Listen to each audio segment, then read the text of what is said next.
With every passing second, I could feel my heart beating faster and faster. We'd been waiting here, inside our godforsaken trench for over an hour, waiting for the commander's whistle, the sound which will likely send us to our deaths. Finally, it came. In that moment, when you first go over the top, it's like looking into the gates of hell itself, an endless field of death, twisted, barbed steel and shell holes filled with blood. As I charged towards the enemy, my fellow brothers in arms dropped dead around me, picked off one by one. Then the blast hit me. I don't know how far I flew, or whether I was still alive. All I could hear was somebody faintly calling my name. George. George! Come on, stay with me. Pete, is that you? Thank God you can hear me. Do you think you can move? Why? What's happening? Peter! My leg! Peter, my bloody leg! I know! Try not to panic. Keep calm. Oh, it's broken. It's still in one piece though. George, listen to me, listen! Do you think you can move? I can give it a... it's no use! The pain's too much. I can't move. What do we do? What's going on? Commander is sounding the retreat and we're falling back. A retreat? Peter, I can't move. Look, if you stay in this shell hole and keep your head down, you'll be safe. Jerry won't know you're here. I'll go and get help. George, promise me you won't make a break for it. Promise me. Don't worry. It's not like I'm going anywhere. Epic Drama Productions presents A Brave Man. Hello? Hello? Oh, bloody rats. Jesus! Nicht schießen! Nicht schießen! Ich bin ein Freund! German! Hands up! Hände hoch! Hände hoch! Bitte nicht! Friendly!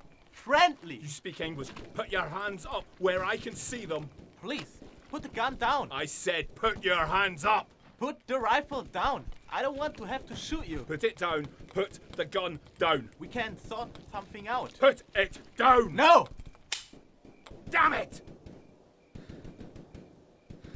Just shoot me, you damn kraut. I'm not going to shoot you. What? Why? Because what kind of soldier would shoot a wounded and no unarmed man? Your wounds. May I have a look? Don't come near me. It's because of you I'm like this. Okay, okay. I stay right here. Looks like the heavens have opened up on us, mein Freund. That's just great. I watched him like a hawk, convinced he was just putting on a chivalrous act, so I dropped my guard. I'd heard what the press was saying about them. The Krauts cannot be trusted. I just hoped that Peter would come back soon. The pain in my leg was becoming unbearable.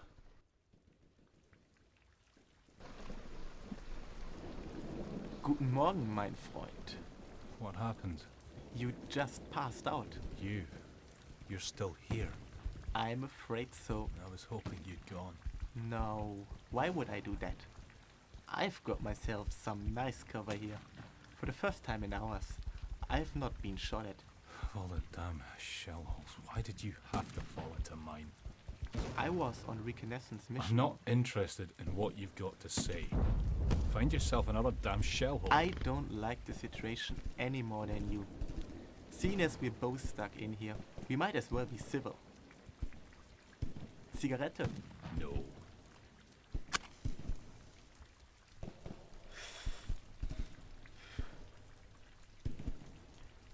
So, Engländer. Where are you from? Edinburgh. Edinburgh. Ah. And what did you do? I was a teacher. History. You know, I spent some time in Edinburgh myself.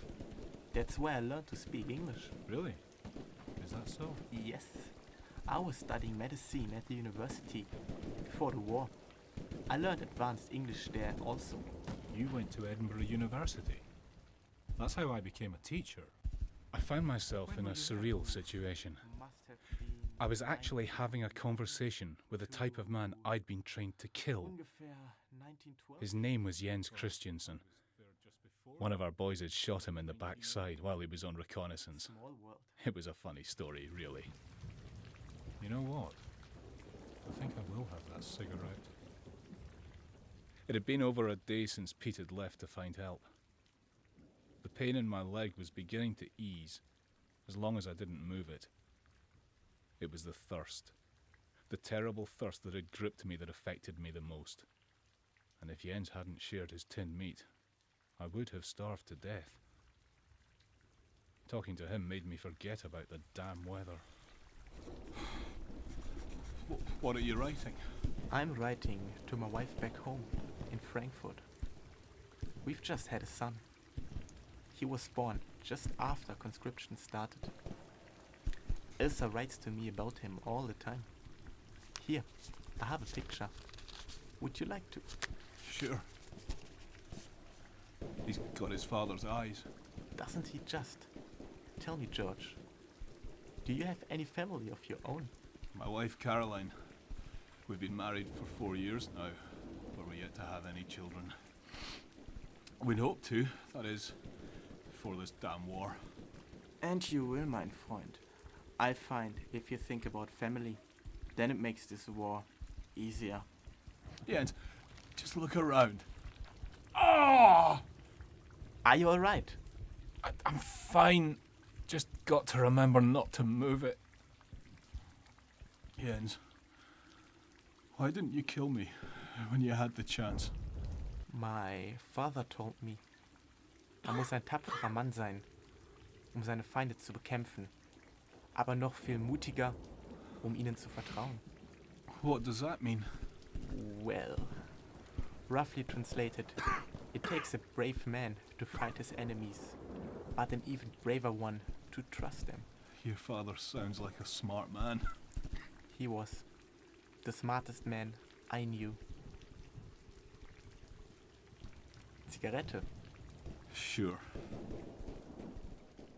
The more time I spent with Jens, the more I began to realize that he wasn't that much different from me. The German soldiers weren't just the enemy, but living, breathing men. They felt and suffered as I did. I'd have bet that Jens was just as afraid as I was, although he did a better job of hiding it.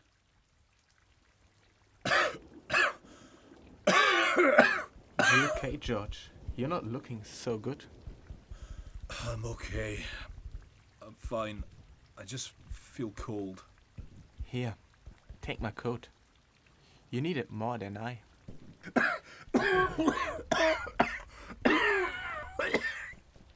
Jens, why don't you just go?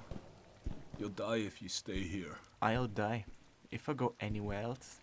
Besides, if I leave, then you will die. You know what, Jens? Perhaps you Germans ain't so bad. Do you hear that? Yeah, I know that song. You do? Yes, I sang it back in Edinburgh. Oh, we take him from the city or the plough, ta-dan, ta-da. We drill him and dress him up so neat, ta-ran, ta-ra.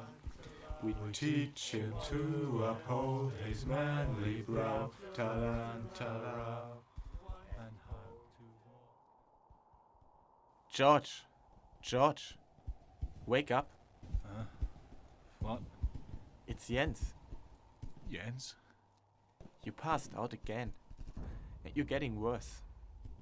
When you were out, I took a look at your leg, and it looks infected. Infected? Yes, and with the bone sticking out. The wound is exposed.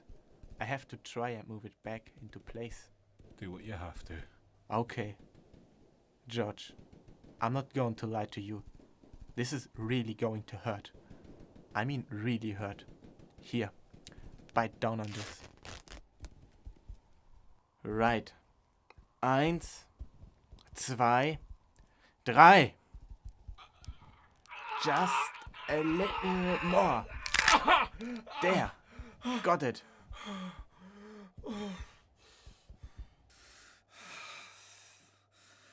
Thank you. That's okay, my friend. Now let's get you. Jens? Jens! Peter, over here, I found him. Jens! No! No! Jens! Oh, thank God we found you. You shot him! You bloody shot him! Sir, we can't stay here. Right you are, Private. Come on, George. Let's get you home. No! Jens! It was nearly 3 days until I woke again. Pete had managed to get me to the medical tent before the infection had finished me off. The first thing I heard was the nurse's sweet voice. I was finally safe. While I was recovering, Pete visited me a few times. I didn't say much. People were calling him a hero. He even got a medal for his bravery. I could only ever see him as the man who shot an unarmed soldier. According to the nurse, I had letters in my hand when they brought me in. I must have taken them off Jens' body when Pete was dragging me away. For months in my hospital bed, I stared at them, never opening them. After all, they weren't meant for me.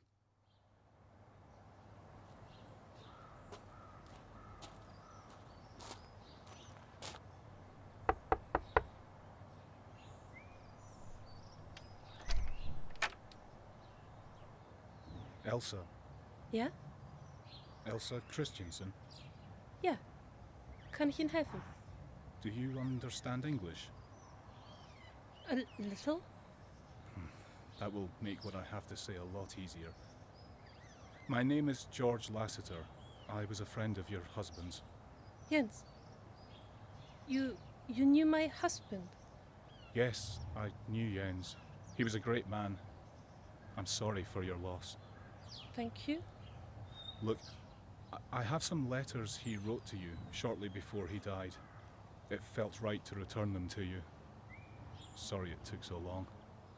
Oh. Thank you. It was a pleasure to meet you, Miss Christensen. Wait. Please, wait.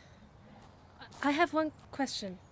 You are British, are you not? Yes, ma'am. You were enemies. We may have been enemies, but I can think of no greater friend.